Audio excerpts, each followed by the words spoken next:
what Witness A saw always struck me as one of the most potentially important things and one of the most immediately dismissed things. And when I had heard that you had made some claims that were very similar, it kind of all pieced together for me, and I spoke with you on Facebook and kind of confirmed that you were the person that saw that. And I guess my first question would be whether or not you were willing to say your name. I don't know if you have to say your last name necessarily, because it can be confirmed by the family that just on visual that you have met them, so they know who you are. But I was just curious if you were interested in using your name. At this point, I will. It's Karen McNamara. Okay. So there's a name to Witness A. But I was hesitant for quite a while. Yeah. And what made you hesitant? Because I feel that what I saw could indicate that there was some kind of a cover-up with the police, and it made me afraid of the police, what I saw. I know we've all kind of read, basically the same account of it, but would you mind, which I've got right here, would you mind basically just kind of going over what you did see that night, starting from the appointment? Okay, I worked as a counselor and outpatient at Friendship House in Woodsville, and when I left work that night, as I always do, I called home to leave a message that I was on my way, because I go across Route 112 where there's no cell service and a lot of, the forest. And then I always make a phone call when I get to the beaver pond to say I'm coming down the hill, or, that I've made it across safely. And that night, I believe that I had a cancellation, and I left about 7:15. And when I was going up the road past the hospital, I think it's Swiftwater Road, a police car came up behind me with its lights on. It was car 001, and it passed me. Now, when you say car 001, was this a sedan or an SUV? It was an SUV. It was not a sedan, it was an SUV. So you're just kind of using the term car to say vehicle, which is kind of one of the criticisms online. Continue. Yes. And then it passed me with its lights on, and it continued on up the road. And then after I'd gone down Goose Lane and came out onto 112, I went to take a right by the store there, and car 001 passed me again, which I thought was kind of curious, that the same police car, still with its lights on and still going fast. And he went up 112, headed east, as I was. And I know there's a place there where it's like rolling hills, and like the police lights, I could just see flash on and off, because we were going over hills at different times, and he got ahead of me. When I got to the corner by the weathered barn, that sharp curve there, I saw the police car, the SUV 001, and it looked like it was nose to nose with another car, a dark colored sedan. And it didn't appear to me as though that car was really in an accident. It appeared as though it was parked on the wrong side of the road. And when I went past it, I stopped, like in front of Butch Atwood's house, and I had an instinctual feeling that I should help. And I turned around and I looked, and I sat there and I thought about it, and it didn't seem like it made sense for me to get out and go back, because my cell phone didn't work. The police were already there, and it didn't even look like a bad accident. That was just my impression. And then as I started again down the hill, I know there was a car that passed me right there. And then I went on 112 east towards Lincoln, where I lived. And about when I got up to the beaver pond, that's when you first get service again.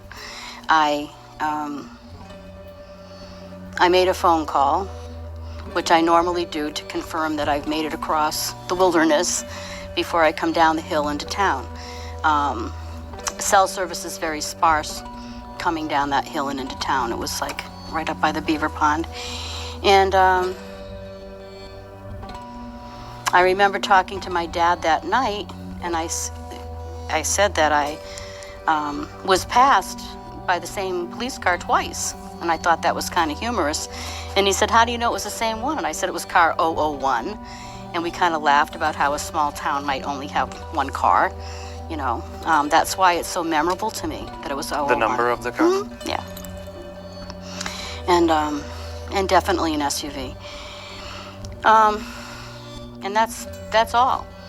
And it was, you know, I saw a clip on TV that car that I had seen was, the woman was missing, and I saw a few, you know, things on TV about it. And then I heard an urging that said, even if you think you saw nothing, you should call and report that to the police. So this is a couple days afterward in the news and stuff? It might have been a day or two after. I think John said it was Wednesday before they first went on TV. Wednesday or I think it may have been Thursday morning was the first report, so probably Thursday. So a few days later, you saw this, and that day, you called which agency? I called the Haverhill Police Department.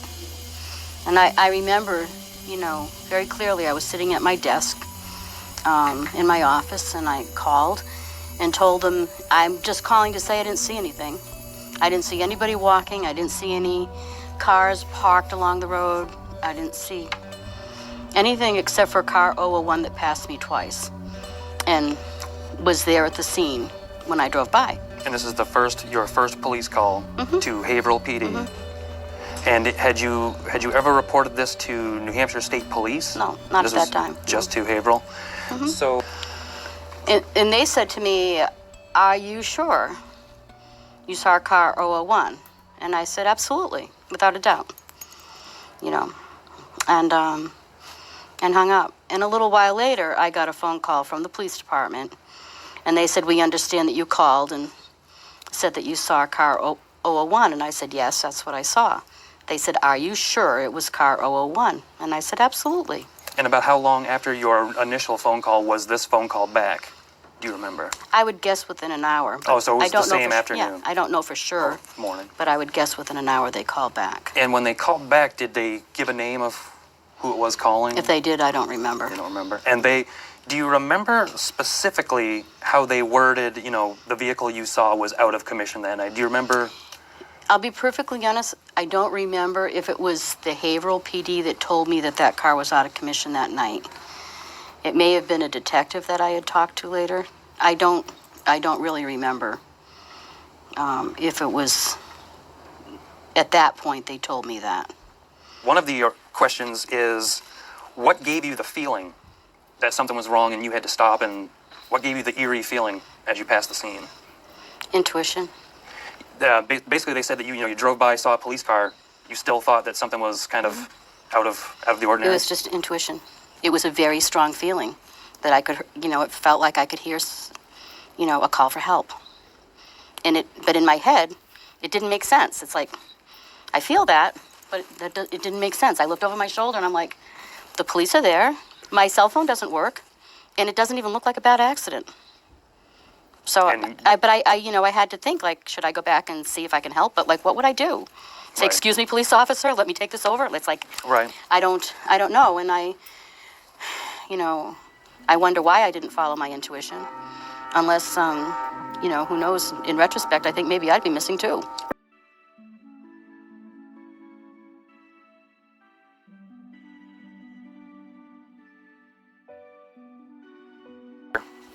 You had actually had an accident on Route 112. That's right.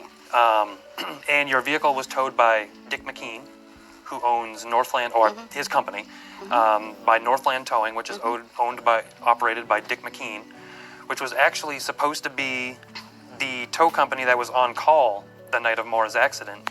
Yet the police called Mike Lavoie to the scene, and McKean arrived at the scene, and there was a bit of a scuttlebutt over whose call that was supposed to be. And you mentioned that he told you that the 002 sedan had been towed by him out of a snowbank earlier that same day. Can you expand on that at all? Yeah. When I went to retrieve things from my car that was totaled. And do you remember when this was? Like, how far after Maura's accident? How many years later, or how far this was? I know it was on November 18th. And after I got out of the hospital, I went there to get things out of my car, and I saw a police SUV, a brand new one, or a newer one there. And so we went, I asked him, I said, oh, I see one of the Haverhill, cruises here. I said, do you work on their cars? Because I'm thinking, I found the place where, maybe the car was out of commission. Yeah, took the joyride from him. And he goes, well, sometimes I do, not always. And I said, do you happen to know, do you remember the night Maura Murray disappeared? And he was like, do I? He said, I remember that night really well. And then he went on to tell me how earlier in the day, he got a call to pull the sedan 002 because it had gone off the road, and he had to, pull it out. And he said, and it wasn't damaged. But then later that day, he heard on the scanner that a car had gone off the road by the weathered barn. And so he responded to it, but when he got there, he found out that the police had called somebody else. And it wasn't the turn-in rotation. He was a little ticked off that they called him for a freebie to get pulled out, but they didn't call him for, towing a car. The paying job. Mm-hmm. Did he have any details about that accident? What time in the afternoon that accident happened? No, I don't remember that now, if he had said to me when. He just said that afternoon he had. And he never told you who was driving the 002 sedan that day, or did he? I don't believe that he did. I don't think he did tell me that. And John, but I was really surprised. But because I'm thinking because the car 002 is what they said arrived at the scene first, and if it had been damaged, but he said it hadn't been damaged, it was fine. Car 002. And according to the weather reports, the road conditions were dry and not slippery whatsoever that day. Or no, supposedly this is local rumor, but whoever, they said that Williams was driving that cruiser. Smith was in the SUV, and Smith came and put Williams into the SUV and sent him on his way. That's how Williams ended up in the SUV that day, was what we've been told. And the reason that they put him in the SUV and sent him was because that he had been drinking. And it's very well-known fact that all around town that Jeff Williams has an alcohol issue. Very big alcohol issue. And a very big anger issue as well. He can be very volatile. And that's from a bunch of locals. When I thought that it was somebody from a garage or something that may have taken that car, and I had no idea who the garage is or who that might be where it was out of commission. That was one thing that I really told anybody and everybody, check out who was driving 001.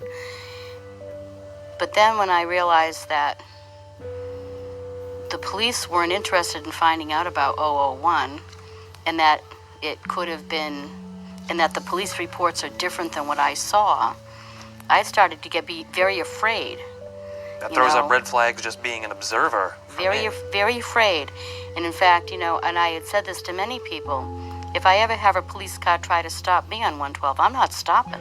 I'm going to keep going until I get someplace where I know I'm safe. But it made me feel very unsafe, and then it made me feel, or I started to feel like I might not want to attach my name to being a witness to this, because then I would be in jeopardy. And working in Woodsville and Haverhill, I didn't like that feeling. Yeah, potential for some pretty serious backlash. Yes. That's what I thought. And I also had heard a lot of, local people talking about a cover-up.